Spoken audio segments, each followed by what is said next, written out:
Donc là, je vais vous faire une petite vidéo sur les bretelles de la robe Georgia.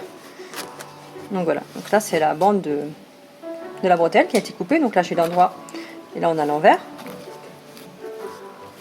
Donc dans cette bande, on avait des petits crans milieu là, petits crans au milieu.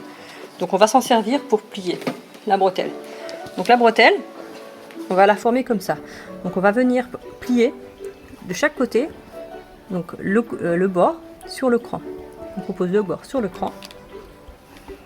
Et on repasse, donc c'est à 1 cm du bord en fait. On repasse à 1 cm du bord. Si vous êtes sur le cran, vous êtes à 1 cm du bord. Donc on va jusqu'au bout. Il y a le cran de l'autre côté. Et on repasse. On fait la même chose de l'autre côté. On vient poser au cran, donc on est censé être bord à bord, les deux bords qui se touchent. Voilà. Donc là, on a repassé 1 cm de chaque côté. Donc on a repassé sur l'envers, enfin on a plié envers contre envers. Donc là on est sur l'endroit.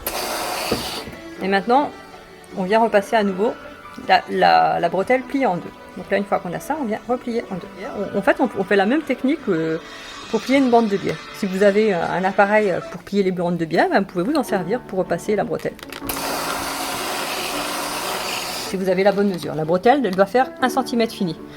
Elle a 1 cm de retour de couture et ça lui fait 1 cm fini. Voilà, une fois qu'on a terminé, on vient piquer à 1 mm du bord pour fermer. On va fermer la bretelle à 1 mm du bord. Donc maintenant que ma bretelle qui a été pliée au fer, je viens la piquer. Donc là, on la pique à 1 mm du bord. Donc moi, j'utilise un pied presseur avec un guide de 1 mm du bord. Vous pouvez utiliser un pied presseur avec un guide. Donc je sais que ma bretelle, voilà, je vais la poser au bord de mon guide. Je serai à 1 mm du bord. Donc là, je commence toujours par un point d'arrêt pour commencer. Et un point d'arrêt pour terminer. Donc le point d'arrêt, on fait à peu près 3 points aller-retour. On fait 3 points, on avance, et 3 points, on recule et on repart. Donc là, je vais tout le long. Et quand j'arrive au bout, je refais mon point d'arrêt quand j'arrive au bout. 3 points en arrière. Et 3 points en avant.